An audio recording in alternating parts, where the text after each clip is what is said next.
185 Al-Baqarah. A'udzubillahi minasyaitonir rajim. Syahrul Ramadan allazi unzila fihil Qur'an hudan linnas wa bayyinatin minal huda wal furqan.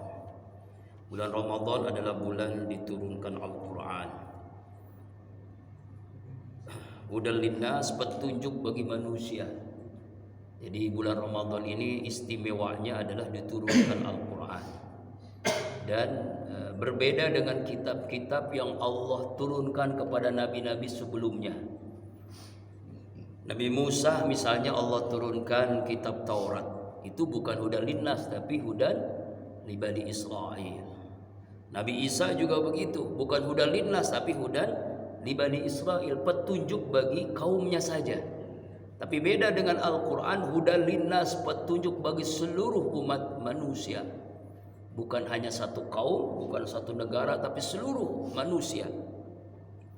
Wa bayyinatin minal huda wal furqan, dan penjelas dari hidayah-hidayah itu, petunjuk itu, wal furqan, dan pembeda antara yang hak dengan yang batil, antara yang halal dengan yang haram. Al-Quran itu jumlahnya adalah 30 juz, 114 surat, 6.200 ayat, 77.845 kata. Nah, ini para ulama berbeda pendapat tentang jumlah ayat. Kalau kita kan dulu dengarnya jumlah ayat Al-Quran berapa? 6.666. Padahal dasarnya itu enggak ada. Paling tidak ini ada 7 pendapat jumlah ayat Al-Quran. Yang pertama menurut Al-Madinil Al-Awwal. Madinil Al-Awwal itu mengatakan jumlah ayat 6.214 ayat. Atau juga riwayat lain 6.217 ayat. Kemudian menurut Al-Makki ya, yaitu jumlahnya 6.220 ayat. Kemudian yang berikutnya menurut As-Syami 6.226 ayat. Menurut Al-Kufi, hitungan Al-Kufi ini adalah 6.236 ayat. Dan inilah diikuti oleh cetakan Al-Quran di negeri kita dan seluruh cetakan Al-Quran di dunia, yaitu riwayat Habs dan Imam Asim Al-Kufi itu adalah 6.236 ayat. Menurut Al-Basri jumlahnya adalah 6.205 ayat. Menurut Al-Himsi jumlah Al-Quran adalah 6.232 ayat. Kenapa bisa terjadi? Apa yang menyebabkan hitungan ayat Al-Quran itu berbeda? Penyebabnya adalah ketika ayat Al-Quran itu didasarkan dari bacaan Rasulullah, didengar oleh para sahabat, lalu bacaan tersebut diajarkan secara berkesinambungan oleh para sahabat kepada generasi berikutnya, tabi'in, tabi'in, dan seterusnya sampai hari ini. Nah, ketika mendengar bacaan itu, seringkali Nabi berhenti pada beberapa ayat tertentu, muncul perbedaan pemahaman di antara sahabat yang mendengar. Apakah Nabi sekedar wakaf? Apakah bukan wakaf gitu? Itu yang menyebabkan terjadi perbedaan jumlah ayat. Ini sekedar informasi saja. Kok kenapa bisa berbeda? Karena sahabat ketika mendengar Nabi ini berhenti. Berhentinya ini apakah wakaf, apakah wasol? Nah, ini yang menyebabkan jumlah ayat berbeda. Contoh misalnya ketika Rasulullah membaca Alif Lam Mim zalikal kitabul la raiba fihi hudal lil muttaqin, ketika berhenti pada kalimat Alif Lam Mim itu Nabi sekedar berhenti sejenak atau akhir ayat. Nah, inilah ulama berbeda pendapat. Makanya ya, Al-Kufi menganggap itu adalah ayat tersendiri, sedangkan ulama yang lain bahwa itu adalah sekedar berhenti hanya untuk wakaf. Itu contohnya. Di ayat-ayat lain juga banyak. Misalnya dalam surah Al-Fatihah, ulama sepakat surah Al-Fatihah itu terdiri 7 ayat. Namun mereka berbeda dalam menentukan ayat-ayatnya. Ya, itu diantaranya. Misalnya pada kalimat Bismillah, apakah merupakan bagian dari Al-Fatihah atau bukan bagian dari Al-Fatihah. Makanya ada imam yang membaca Bismillah dalam sholat, ada yang tidak membaca, ada yang membacanya dengan sir. Inilah terjadi perbedaan pendapat. Ini sekedar informasi saja, sekedar wawasan keilmuan. Jadi ternyata jumlah ayat Al-Quran itu ulama berbeda pendapat, tapi umumnya adalah 6.236 ayat. Jadi yang selama ini kita 6.666 ayat itu tidak benar adanya. Nah, ini tentang Al-Baqarah 185. Nah, kemudian sekarang ayat yang berikutnya adalah surah Al-Baqarah ayat 186. A'udzubillahi minasyaitonirrajim. Wa idza sa'alaka ibadi anni belum ya, maaf. Belum 186, 185 dulu. Faman syahida minkumus syahra falyasum. Siapa orang yang menyaksikan dari kalian bulan, maka berpuasalah. Ini diantara ayat tentang ru'yatul hilal yang kemarin sudah dijelaskan. Faman kana maridan aw ala safarin fa iddatum min ayyamin ukhra. Ini diulang lagi di ayat 185, ya, pengulangan di ayat 184, yaitu tentang rukhsah keringanan orang yang berpuasa. Allah tuh sayang kepada kita. Ada orang-orang tertentu yang diberi keringanan boleh tidak puasa. Karena apa? Pertama karena sakit, yang kedua karena perjalanan, tapi dia wajib bayar qada puasa di hari yang lain. Yuridullah bikumul yusra wa la yuridu bikumul us. Allah menghendaki bagi kalian kemudahan, Allah tidak menghendaki kalian kesulitan. Jadi dalam syariah Islam tidak ada yang memberatkan. Semua perintah Allah itu mudah. Sholat misalnya nggak mampu berdiri boleh duduk, nggak mampu duduk boleh berbaring, dan seterusnya. Ya, jadi perintah itu semakin perintah itu Allah perintahkan tidak memberatkan. Nggak ada perintah Allah yang memberatkan. Mastatatum sesuai kemampuan. Puasa nggak mampu, karena sakit dibayar di hari yang lain. Karena tua, fidyah. Zakat bagi yang mampu, tidak mampu dia menerima zakat, mustahik zakat. Haji apalagi ibadah haji, man istata'a ilahi sabila, bagi orang yang mampu untuk menjalankannya, mampu dalam hartanya, dalam fisiknya, dalam ilmunya. Yuridullah bikum yusra wa la yuridu, Allah tidak menghendaki kesusahan. Jadi agama ini enggak menyulitkan, semua perintah Allah itu enggak ada yang menyulitkan, sesuai kemampuan. Walitukmilul iddah walitukabbirullaha ala ma hadakum wa la'allakum tashkurun. Sempurnakan hitungan, ya, yaitu kita sempurna puasa Ramadan. Setelah itu apa yang kita lakukan? Walitukabbirullaha, kita agungkan Allah, kita besarkan Allah, yaitu takbiran. Istilahnya adalah takbiran. Ya, wala'allakum tashkurun, agar kalian menjadi hamba Allah yang bersyukur.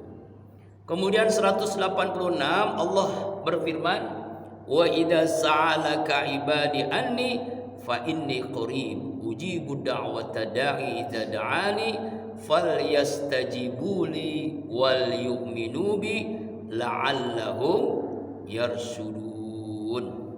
Dan apabila para hamba-hambaku bertanya kepadamu tentang aku, tentang Allah, maka jawablah bahwasanya aku Allah sangat dekat.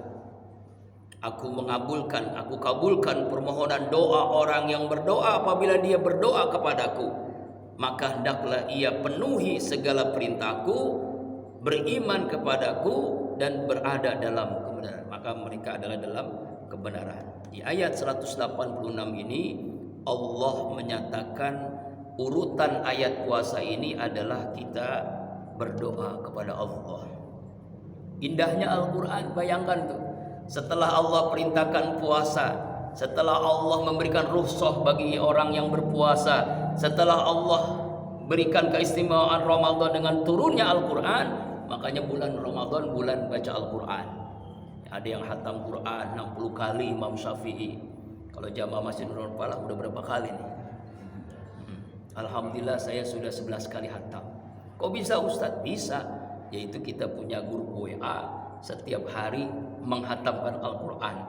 Target 1 bulan hatam Quran. Jadi dibagi-bagi tugas gitu ya. Setiap hari itu gantian. 5 juz adalah khatam Quran insyaallah. Bahkan di Masjid Al-Fatah Temboro ya, Magetan Jawa Tengah, setiap malam sholat tarawihnya dari Isya sampai setengah 4 itu 30 juz Al-Quran, 8 jam sholat tarawih. Coba sekali-kali di Masjid Nurul Falah, insya Allah imam doang. Doa ya, doa Al-Quran itu Masya Allah. Makanya Ramadan ini manfaatkan bahan Al-Quran. Nah, Ramadan setelah kita perintah Allah membanyak Al-Quran, yaitu banyakin doa. Karena saat-saat Ramadan ini banyak waktu-waktu mustajabah doa. Lagi berpuasa doa mustajab. Lagi detik-detik menjelang buka puasa, iftar, manfaat saat itu untuk berdoa. Ini kadang-kadang kita mau buka puasa sibuknya channel TV, siapa yang duluan maghrib, berebut bahkan channelnya dengan remote sama anak kita ya, supaya siapa yang duluan maghrib itu yang kita duluin. Padahal saat itu kita sibuk berdoa ya, detik-detik menjelang buka itu sangat mustajab, malaikat mengaminkan. Kemudian ketika waktu sahur, nah ini juga waktu sahur ini waktu mustajabah doa. Selesai tahajud, sahur, kita doa. Waktu itu Masya Allah itu sepertiga malam doa mustajab. Ya, apalagi bulan Ramadan, bukan Ramadan aja sepertiga malam mustajab, apalagi di bulan Ramadan. Ud'uni astajib lakum, berdoa pasti aku kabulkan. Nah, kemudian apa lagi? Orang-orang yang dizalimi. Orang-orang yang dizalimi, Imam besar Habib Rizik itu kalau doa itu mustajab dia. Pasti dikabulkan oleh Allah Subhanahu. Orang-orang yang dizalimi ya, nah, itu pasti mustajabah doa. Kemudian apa lagi? Orang-orang yang berpuasa nih, lagi berpuasa ini doa mustajab nih. Mulai subuh sampai maghrib, manfaatkan, banyakin doa. Makanya di akhirat ada orang yang terheran-heran. Seandainya tahu doanya dikabulkan semuanya, setiap saat ingin berdoa. Karena di akhirat tuh banyak banget doa yang kita nggak nyangka ternyata dikabulkan di akhirat. Jadi cara Allah mengabulkan doa itu dengan berbagai cara. Ada yang memang dikabulkan langsung, ada yang dikabulkan beberapa tahun kemudian, ada yang dikabulkan di dunia, ada yang dikabulkan di akhirat, ada yang dikabulkan dengan cara Allah ganti. Kita minta A, Allah ganti Z. Kita minta Z, Allah ganti B. Begitulah caranya Allah. Kita nggak tahu dah. Yang penting selalu kita berdoa kepada Allah. Jadi ada beberapa cara Allah mengabulkan doa kita. Yang penting kita harus yakin, ud'uni astajib lakum wa jas'alaka anni fa inni qarib ujibu da'watad da'i idza da'ani. Allah pasti mengabulkan orang yang berdoa, tetapi memang punya adab. Hari ini saya jelaskan secara ringkas adab doa. Pertama, halal. Makan makanan yang halal, rezeki yang halal, yang kita pakai dari yang halal, yang kita makan, yang kita minum dari yang halal. Sebab sangat mempengaruhi terkabulkan doa dari apa yang kita makan, dari apa yang kita pakai. Dulu ada orang yang doa lama di masjid, sampai berjam-jam di masjid. Selesai doa, Rasulullah tegur, "Hai fulan, sabar. Baru saja malaikat Jibril memberitahuku bahwa Allah tidak mengabulkan doa Bapak." Dia protes, "Ya Rasulullah, saya doa khusyuk, saya doa berjam-jam lama menghadap kiblat, tapi kenapa Allah tidak kabulkan doa saya?" Apa kata Rasulullah? Karena yang Bapak makan dari yang haram, yang Bapak minum dari yang haram, yang Bapak pakai dari yang haram, itulah menyebabkan doa tertolak oleh Allah. Nauzubillahi min zalik. Makanya pentingnya kita makan dari yang halal, memakai pakai dari halal, karena ini sangat berpengaruh terkabulnya doa atau tidak. Yang kedua, ada berdoa ikhlas dalam berdoa, hanya semata-mata mencari ridho Allah. Yang ketiga, dalam keadaan berwudu. Ashabul malaikah menjadi sahabat para malaikat. Jadi malaikat tuh ikut mengaminkan doa orang yang berwudu. Bukan berarti kita nggak boleh berdoa lagi nggak wudu, tetap doa, tapi lebih khusyuk lagi, lebih terkabulkan lagi kalau doa itu dalam keadaan suci, dalam keadaan berwudu. Kemudian yang keempat, menghadap kiblat. kecuali dalam halaqah ya, seperti ini halaqah, imamnya menghadap jamaah, jamaahnya menghadap imam, itu nggak masalah. Tapi lebih khusyuk lagi, lebih nikmat lagi kita kalau berdoa menghadap kiblat. Kemudian awali dengan memuji Allah. Kita harus ingat bahwasanya Allah walaupun tidak dipuji tetap terpuji. Tapi etika doa adalah selalu kita memuji Allah. Alhamdulillahirabbil alamin. Hamdan syakirin, hamdan na'imin, hamdan ni'amahu wa yukafi mazidah. Ya Rabbana lakal hamdu kama yanbaghi li jalalikal karimi wa ajibi sultanik, misalnya begitu. Pokoknya puji Allah.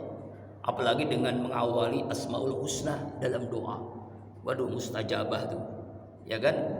Walillahil asmaul husna fad'uhu biha. Asmaul husna, nama-nama Allah yang indah itu, berdoalah dengan nama-nama Allah. Pasti Allah kabulkan. Ar-Rahman, Ar-Rahim, Al-Malik, Al-Qudus sampai As-Sabur, kita baca 99 nama Allah, lalu kita berdoa mustajabah. Kemudian yang berikutnya setelah memuji Allah, berselawat kepada Rasulullah sallallahu alaihi wasallam. Semua doa itu terhalang kalau kita nggak ada salawat dalam doa. Minimal Allahumma sholli ala Sayyidina Muhammad. Ya, minimal itulah. Apalagi kalau ada salawat, salawat Fatih, salawat Nariyah, salawat Najiyah, salawat macam-macam, banyak. Ada 2000 salawat, redaksi salawat itu macam-macam. Minimal Allahumma sholli ala Sayyidina Muhammad. Itu minimal tuh. Ya, jangan sampai kita tidak ada salawat dalam doa, karena doa itu ngambang. Doa itu tidak akan terkabulkan kalau nggak ada salawat dalam doa. Kemudian etika doa yang berikutnya, membuka kedua tangan, mengangkat sejajar dengan bahu. Nah, bahkan Rasulullah itu doa sampai ketiaknya kelihatan. Kenapa? Karena saking khusyuknya. Nah, saya begini nih. Kalau kita kan boro-boro ya. Kadang-kadang tangan ini di atas paha. Coba dah kalau lagi tahlilan. Amin amin amin amin. Amin amin amin. Sambil mindahin kue. Itu kan ya, itu yang terjadi kan. Ya Allah ya Rabbana. Wah. Akhirnya doanya enggak usul tuh. Dia begini mah gimana? Kita minta minjem duit sama orang aja sampai memelas ya. Ini doa kok sama Allah begini gitu. Doa itu ngangkat minimal sejajar dengan bahu, apalagi sampai begini bagusnya. Ketiak kelihatan Rasulullah itu. Kemudian bersikap sopan, tunduk pasrah. Tidak boleh ada unsur dosa dan permusuhan dalam doa. Jadi kita harus sopan, tunduk pasrah. Kenapa? Karena kita minta kepada Allah yang menciptakan kita, yang mengabulkan doa kita. Makanya harus tunduk pasrah. Kemudian yang berikutnya, sungguh-sungguh dalam doa. Hadirkan hati dalam doa. Sungguh-sungguh. Ya, jadi doa itu tidak main-main karena doa. Ya, ini diantara etika doa. Ya, sungguh-sungguh jangan main-main. Apa buktinya doa sungguh yang main-main? Ya Allah ya Rabbana, berikan kami rezeki sedikit aja. Jangan, masa minta rezeki sedikit? Ya, hadirkan hati, sungguh-sungguh. Ya Allah, karuniakan kepada kami rezeki yang halal, yang berkah, ya, untuk ibadah kepada Allah misalnya kan. Ya Allah, karuniakan kepada kami kesehatan, ya, ketaatan, keistiqomahan, keikhlasan. Nah, itu sungguh-sungguh. Jadi jangan asal-asalan. Ya Allah ya Rabbana.